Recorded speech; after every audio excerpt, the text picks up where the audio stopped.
Ya, kita tentu dengan kejadian kemarin kita melayangkan surat protes langsung. Saya mengirimkan surat juga kepada AFC, kepada Presiden AFC untuk mempelajari. Keputusan tetap di tangan mereka. Tapi paling tidak kita harus kembali berani menyuarakan ketidakadilan. Keputusan mengejutkan diambil Erick Thohir usai laga final kontroversial lawan Vietnam. Benarkah PSSI kirim surat pengunduran diri ke AFF imbas desakan luar biasa dari para fans? Resmi diumumkan hari ini, Gerald Van den Burg langsung dicopot dari jabatannya di Timnas U23, PSSI siap tunjuk pelatih legendaris ini. Jadi, simak informasi selengkapnya sebagai berikut.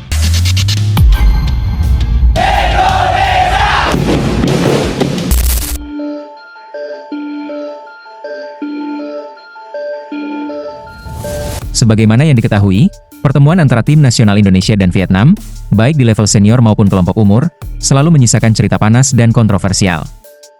Bukan hanya karena persaingan di atas lapangan, namun juga karena gaya bermain keras dan provokatif yang kerap diperlihatkan para pemain Vietnam. Dalam beberapa tahun terakhir, laga antara kedua negara ini seolah menjadi medan pertempuran emosional. Banyak pengamat dan pecinta sepak bola tanah air menilai bahwa pemain-pemain Vietnam sering memancing emosi pemain Indonesia melalui tindakan-tindakan yang tidak sportif, seperti pelanggaran keras, gestur provokatif, hingga aksi teatrikal yang memancing wasit menjatuhkan hukuman kepada pemain Indonesia. Di level senior, pertandingan Indonesia versus Vietnam di Piala AFF 2022 dan kualifikasi Piala Dunia 2026 menjadi contoh nyata bagaimana laga ini bisa berjalan panas sejak menit awal. Kontak fisik berlebih, keluhan dari ofisial tim, dan ketegangan di pinggir lapangan selalu menjadi warna. Situasi yang sama juga terjadi di level kelompok umur, dan salah satunya di level U23. Salah satu yang paling diingat publik adalah di semifinal Piala AFF U23 2023, di mana pemain Vietnam dinilai melakukan banyak pelanggaran keras dan provokasi terhadap para pemain muda Indonesia. Meski kerap lolos dari sanksi tegas wasit, tindakan semacam itu jelas mengganggu fokus dan ritme permainan lawan. Terbaru, laga final Piala AFF U23 2025 yang digelar di Stadion Gelora Bung Karno, pada Selasa 29 Juli 2025 yang menyisakan luka mendalam bagi pencinta sepak bola tanah air. Ya, tim nasional Indonesia U23 harus mengakui keunggulan Vietnam dengan skor tipis 0-1 dalam pertandingan yang seharusnya bisa dimenangkan jika melihat jalannya laga secara keseluruhan. Namun, yang membuat kekalahan ini terasa lebih menyakitkan bukan semata karena hasil akhir, melainkan sejumlah kejanggalan dan kontroversi yang menyelimuti jalannya pertandingan. Publik sepak bola Indonesia pun langsung bereaksi keras pasca laga. Di media sosial, ribuan komentar mengalir mempertanyakan kepemimpinan wasit, sikap tim lawan, hingga keputusan-keputusan teknis dan non-teknis yang dianggap merugikan Garuda Muda. Wajar saja mengingat harapan besar telah dipupuk selama turnamen, terlebih Indonesia tampil impresif sejak babak penyisihan grup. Salah satu momen paling disorot dalam laga final tersebut terjadi pada menit-menit akhir pertandingan. Momen itu terjadi saat mendekati waktu akhir pertandingan, sebelumnya Robbie Darwish terlihat dihalangi Kim Sang-sik. Pelatih timnas U23 Vietnam itu sengaja berdiri di dekat Robbie saat sang pemain akan melakukan lemparan ke dalam. Kubu Vietnam semakin mengganggu saat tiba-tiba salah satu staf pelatih meletakkan botol air minum di pinggir lapangan. Botol tersebut diletakkan tepat di area yang dilalui Robbie Darwish saat melakukan lemparan ke dalam.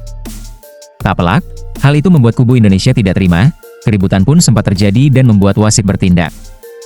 Tidak berhenti di situ, pelatih kepala Gerald Van den Burg juga harus menerima kartu karena dianggap melanggar batas area teknis. Van den Burg diketahui masuk ke wilayah teknis Vietnam untuk membersihkan botol-botol air yang berserakan di dekat garis lemparan ke dalam, dengan maksud agar pemainnya Robbie Darwish bisa melakukan lemparan jauh dengan lancar. Meskipun tindakannya tidak bersifat konfrontatif dan hanya berlangsung singkat, wasit tetap menjatuhkan sanksi keras. Hal ini langsung memicu protes keras dari ofisial tim Indonesia dan menyebabkan pertandingan tertunda beberapa menit. Sorakan penonton di tribun pun semakin memanas mencerminkan rasa frustrasi yang memuncak di kalangan supporter. Yang menjadi sorotan berikutnya adalah dugaan adanya taktik tidak sportif dari pihak Vietnam. Pasca pertandingan, diketahui bahwa identitas staf yang meletakkan botol di pinggir lapangan merupakan dokter tim Vietnam, Nguyen Truong An. Awalnya sang dokter mengaku hanya melakukan tugasnya menyediakan air minum untuk pemain Vietnam. Namun, di saat yang sama, sang dokter mendapat cara untuk menghalangi Indonesia melakukan lemparan ke dalam. Cuaca di Indonesia sangat panas dan lembab, para pemain cepat sekali kehausan. Jadi tugas saya adalah menyediakan air minum di pinggir lapangan, tidak hanya pertandingan ini, tetapi juga sebelumnya. Kebetulan tepat saat asisten pelatih Indonesia bergegas masuk, saya juga harus mengganti botol air minum, karena para pemain sudah menghabiskan semuanya. Itu hanya tugas saya, bahkan para pemain Indonesia pun meminta air, dan saya memberi mereka beberapa botol, ungkap Nguyen Truong An. Meski begitu, tetap saja, hal tersebut merupakan tindakan yang tidak masuk akal. Sebab, botol yang ditabur staf Vietnam tidak masuk kategori cukup, tapi sangat berlebihan. Bahkan, pernyataan menarik pun sempat dilontarkan media ternama asal Amerika ESPN, yang menganggap Vietnam merasa telah menggunakan ilmu hitam. Ya, Vietnam dianggap media tersebut telah menggunakan ilmu hitam untuk bisa mengalahkan Indonesia di laga final tersebut. Para pelatih timnas Indonesia dari berbagai level juga beberapa kali menyuarakan keprihatinan mereka terhadap situasi ini.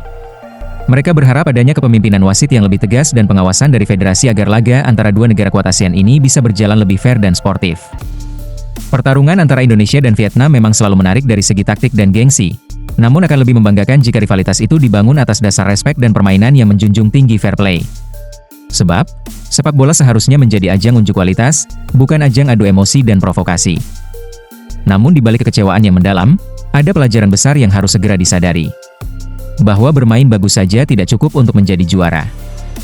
Mentalitas, kesiapan menghadapi tekanan, kecerdikan dalam membaca situasi, dan pengalaman dalam laga-laga besar adalah faktor krusial yang membedakan juara dan bukan juara. Pelatih Gerald van den Burg bersama seluruh jajaran staf pelatih perlu melakukan evaluasi menyeluruh dari penyusunan strategi, kesiapan taktis menghadapi lawan yang bermain tidak konvensional hingga bagaimana membangun karakter pemain agar tidak mudah terpancing provokasi. Turnamen ini menjadi momen berharga untuk melihat di mana posisi Indonesia di kawasan Asia Tenggara dan seberapa besar pekerjaan rumah yang masih harus diselesaikan sebelum melangkah ke level lebih tinggi. Harapan publik ini tertuju pada perbaikan yang akan dilakukan dalam waktu dekat, terutama jelang kualifikasi Piala Asia U23 2026 yang akan digelar pada September 2025. Kompetisi tersebut akan menjadi ajang pembuktian apakah timnas mampu bangkit dan belajar dari pengalaman pahit di final AFF ini. Sepak bola tidak hanya soal skor akhir, ini juga tentang karakter, semangat juang, dan pembelajaran dari setiap kesalahan. Kekalahan dari Vietnam harus dijadikan pijakan untuk tumbuh menjadi lebih kuat, bukan alasan untuk meratapi nasib. Garuda Muda telah menunjukkan potensi luar biasa. Kini, saatnya mereka menempuh perjalanan berikutnya dengan lebih matang, lebih siap, dan lebih taktis. Kekecewaan boleh dirasakan hari ini, tetapi optimisme harus terus dikibarkan untuk esok yang lebih baik. Ya, sudah sangat jelas, harapan kini diutarakan para fans timnas Indonesia agar PSSI kirim surat pengunduran diri dari AFF dan pindah ke EAFF, karena supporter sudah muak berkali-kali dicurangi oleh wasit. Jadi, gimana? Kalian setuju PSSI kirim surat pengunduran diri dari AFF sekarang juga? Tulis pendapat kalian di kolom komentar.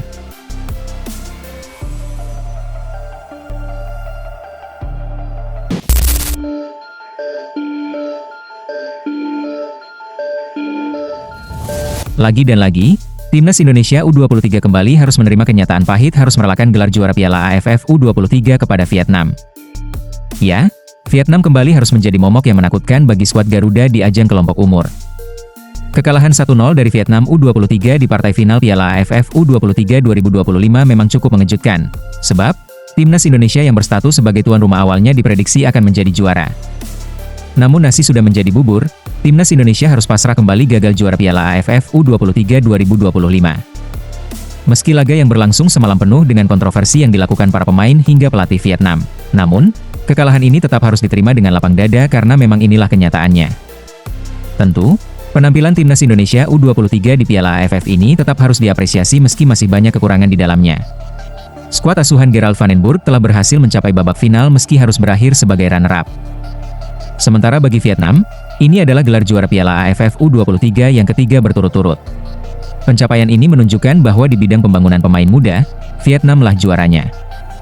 Ternyata, kekalahan di partai final Piala AFF ini cukup berdampak besar bagi pelatih timnas Indonesia U23, Gerald van den Burg. Ya, secara mengejutkan, van den Burg resmi dicopot dari jabatannya sebagai pelatih kepala timnas Indonesia U23. Bukan untuk selamanya, namun, van den Burg hanya dicopot dari kursi pelatih timnas Indonesia U23 untuk ajang SEA Games saja. Tentu, kepastian ini disampaikan langsung oleh van den Burg dalam konferensi pers usai laga final. Pelatih asal Belanda tersebut menyatakan bahwa dirinya tidak akan menangani timnas U23 dalam ajang multi-event Asia Tenggara tersebut, namun tetap dipercaya memimpin skuad Garuda Muda di kualifikasi Piala Asia U23 2026. Diakui van den Burg, ajang kualifikasi Piala Asia U23 dianggap lebih penting untuk kemajuan tim nasional kelompok umur. Di kualifikasi Piala Asia U23 2026, timnas Indonesia akan berlaga di grup J bersama Korea Selatan, Laos, dan Makau, dalam kualifikasi yang digelar 1-9 September 2025 di Indonesia. Bermain di kandang sendiri menjadi modal penting bagi skuad Garuda Muda untuk tampil maksimal dan mengejar tiket ke putaran final. Gerald menegaskan bahwa fokusnya kini adalah membangun fondasi kuat untuk menghadapi lawan-lawan berat di level Asia. Untuk SEA Games, saya diberitahu bahwa itu bukan turnamen yang akan saya tangani langsung, tapi saya akan menangani turnamen kualifikasi Piala Asia U23 berikutnya. SEA Games bukan tugas saya, itu keputusan yang sudah diambil dan saya tidak masalah dengan itu. Tentu, saya akan mencoba memenanginya di kualifikasi Piala Asia U23 nanti, ungkap Gerald Vandenburg. Meski tidak akan mendampingi tim secara langsung di SEA Games, Gerald tetap berkomitmen memberikan dukungan taktis dan strategi dari balik layar. Ia berharap tim pelapis yang turun di Thailand Desember nanti tetap bisa menjaga marwah Garuda Muda, apalagi Indonesia adalah juara bertahan setelah menaklukkan Thailand 5-2 di final SEA Games 2023 lalu. Lantas pertanyaannya, siapakah sosok pelatih yang akan menggantikan posisi Gerald Vandenburg untuk ajang SEA Games nantinya? Ya, hal ini sempat disoroti oleh salah satu media Vietnam Soha. Media Vietnam itu menyoroti langkah PSSI yang tak menunjuk Gerald Vandenburg sebagai pelatih timnas Indonesia U23 untuk SEA Games tahun ini. Nampaknya PSSI akan menunjuk pelatih yang lebih berpengalaman dengan timnas Indonesia untuk mengamankan gelar juara di SEA Games. Perlu diketahui, timnas Indonesia merupakan juara bertahan di SEA Games sehingga akan kembali mengincar medali emas tahun ini. Bukan Shin Tae-yong yang dimaksud oleh media Vietnam yang akan menjadi pelatih timnas Indonesia di SEA Games. Namun juga, bukan pelatih kelas dunia seperti Jurgen Klopp yang akan ditunjuk. Meski belum resmi diumumkan siapa pelatih yang akan menggantikan Gerald Vandenburg, media Vietnam sudah menduga Indra Syafri lah yang akan menjadi pelatih timnas Indonesia di SEA Games. Federasi Sepak Bola Indonesia kemungkinan akan mencari pelatih jangka pendek untuk SEA Games ke-33. Kandidat yang dimaksud adalah pelatih Indra Syafri, yang turut membantu timnas U23 Indonesia meraih medali emas di SEA Games ke-32, tulis Soha dalam laporannya. Memang, Indra Syafri menjadi kandidat terkuat untuk menangani timnas Indonesia U23 yang akan bertarung di SEA Games 2025. Pasalnya, Indra Syafri merupakan pelatih yang membawa medali emas di SEA Games terakhir pada 2023 lalu. Selain itu, Indra Syafri juga dikenal sebagai pelatih yang ahli dalam menangani pemain-pemain muda. Bahkan sempat ramai mengenai celetukan dari netizen yang menyebut, jika ingin piala, maka tunjukkanlah Coach Indra Syafri. Tentu, celetukan tersebut bukan tanpa alasan.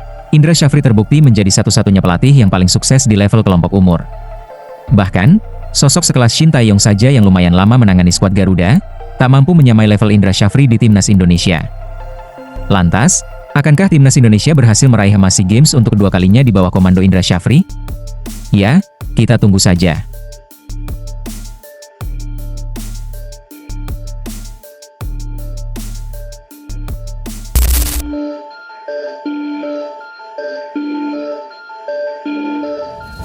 Pelatih timnas Indonesia U23, Gerald Vandenburg, menyampaikan permintaan maafnya usai kalah dari Vietnam di final Piala AFF U23.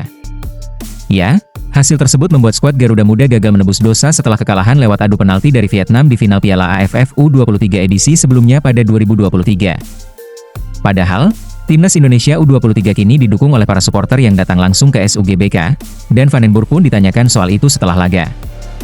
Sang pelatih asal Belanda memuji para supporter Garuda Muda yang memberikan dukungan luar biasa, namun sayang dirinya dan tim belum bisa meraih hasil yang terbaik. Dia menjamin bahwa Jens Raven dan kolega benar-benar menginginkan kemenangan, yang sayangnya tidak bisa dipersembahkan di sini. Meski begitu, Vandenburg mengaku tetap bangga dengan penampilan timnas Indonesia U23 dan meminta maaf kepada para supporter karena raihan minor ini. Saya pikir para supporter benar-benar berada di belakang kami, dan saya pikir mereka merasa bahwa kami telah memberikan segalanya. Itu bukannya kami tidak ingin memenangkan pertandingan. Saya pikir kami telah menunjukkan bahwa kami ingin menang. Dan tak apa, terkadang memang seperti ini. Ya, saya benar-benar bangga bahwa mereka tetap mendukung tim. Dan saya pikir itu adalah sesuatu yang luar biasa hari ini. Dan kami juga membutuhkannya. Tentu, saya meminta maaf untuk malam ini, ungkap Gerald Vandenburg. Di sisi lain, bintang Vietnam keturunan Rusia, Victor Le, menyanjung para supporter timnas Indonesia usai juara Piala AFF U23 2025. Bagi Victor Le, ini merupakan gelar pertamanya, dan dia berterima kasih kepada Indonesia yang sudah menjadi tuan rumah yang baik dalam turnamen ini. Tak hanya itu, dia juga mengaku terpukau dengan atmosfer yang dipersembahkan oleh para supporter timnas Indonesia di SUGBK, meski mungkin ada kata-kata buruk yang dilontarkan oleh para fans Indonesia. Saya ingin berterima kasih kepada Indonesia yang sudah menggelar turnamen ini, hari ini sangat menyenangkan. Ini selalu sangat berarti bagi kami bisa kembali ke negara membawa pulang trofi.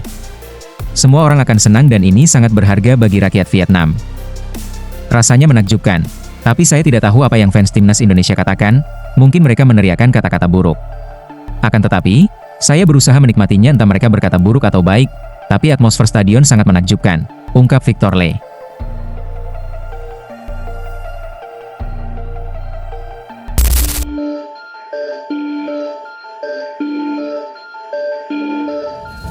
Pelatih Timnas Indonesia U23, Gerald van den Burg, membuka opsi untuk mencari striker keturunan asal Belanda guna memperkuat lini depan Garuda Muda pada kompetisi mendatang. Ya, ketajaman lini serang Timnas Indonesia U23 memang menjadi sorotan sepanjang gelaran Piala AFF U23 2025. Meski sukses melaju ke partai final, para striker Indonesia dinilai mengalami kemandulan di Piala AFF kali ini. Hingga saat ini, hanya Jens Raven yang mampu mencatatkan namanya di papan skor selama turnamen berlangsung. Sementara itu, sejumlah penyerang lain seperti Yardan Yafi, Rahmat Arjuna, Altaf Indi, hingga Hoki Caraka belum mampu membobol gawang lawan. Menanggapi situasi tersebut, Van den Burg mengakui bahwa pihaknya tengah berupaya keras untuk mencari solusi. Mantan pemain Ajax Amsterdam itu juga tak menutup kemungkinan merekrut penyerang keturunan Belanda untuk menghadapi turnamen-turnamen berikutnya. Mengenai mencetak gol, saat ini memang agak susah karena kami hanya punya sedikit pemain yang bisa membuat gol dengan mudah, yaitu Jens Raven, lalu ada 2 lagi yang mencetak 1 gol. Saya ingin mencari solusi dengan melihat siapa pemain yang bisa mencetak gol, dan itu terus kami kembangkan di tim untuk saat ini. Untuk turnamen selanjutnya, kemungkinan besar akan dilihat apakah kami perlu mencari pemain lain dari Belanda atau dari Indonesia, agar mencetak gol bukan lagi sesuatu yang sulit bagi kami, ungkap Gerald van den Burg. Iya apaan lo, acting.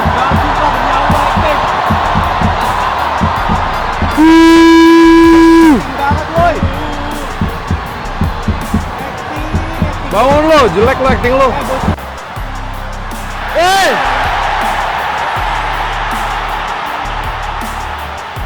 Tenang.